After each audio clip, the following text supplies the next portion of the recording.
தாய் தமிழ் உறவுகளுக்கு வணக்கம். விலகுகின்றேன் சிஎம் விஜய்க்கு நெருக்கடி. விலகுகின்றேன் சிஎம் விஜய்க்கு நெருக்கடி என்ற தலைப்பில் இந்த காணொளியை காண்கிறோம். 2026 தமிழக சட்டசபை தேர்தல் மாயாஜாலம் நிகழ்த்தி ஜோசப் விஜய் ஆட்சியை பிடித்தார்.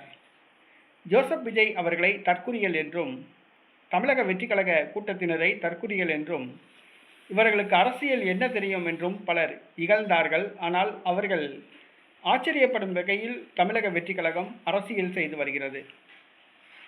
ஜோசப் விஜய் இதை செய்துவிட்டால் நான் பதவி விலகுகிறேன், மீசையை வலித்துக் கொள்கிறேன், ஒரு பக்கம் மீசையை எடுத்துக்கொள்கிறேன் என்றெல்லாம் பலர் சவால் விட்டு வருகிறார்கள். இது ஜோசப் விஜய்க்கு கோபத்தை ஏற்படுத்தியுள்ளது.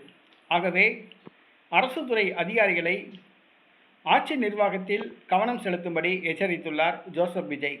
மேலும் தமிழக சட்டமன்ற உறுப்பினர்கள் தவேகா எம்எல்ஏக்களை அழைத்து தொகுதி பிரச்சனையில் கவனம் செலுத்துமாறு எச்சரித்துள்ளார். ஏனென்று சொன்னால் இவர்கள் நடிகர் விஜயை சுற்றியே புகைப்படம் எடுப்பதிலே தான் கவனம் செலுத்தி வருகிறார்கள். தமிழக ஆட்சி அதிகாரிகள் மற்றும் தமிழக சட்டமன்ற உறுப்பினர்கள் விஜயை சுற்றியே வருகிறார்கள். விஜயிடம் புகைப்படம் எடுப்பதில் தான் கவனம் செலுத்தி வருகிறார்கள். ஆகவே ஜோசப் விஜய் அரசு அதிகாரிகளை ஆட்சி நிர்வாகத்தில் கவனம் செலுத்தும்படி எச்சரிக்கை விடுத்துள்ளார். தவேகா சட்டமன்ற உறுப்பினர்களை தொகுதிக்கு சென்று மக்கள் பிரச்சனைகளை தீர்க்குமாறு எச்சரிக்கை விடுத்துள்ளார்.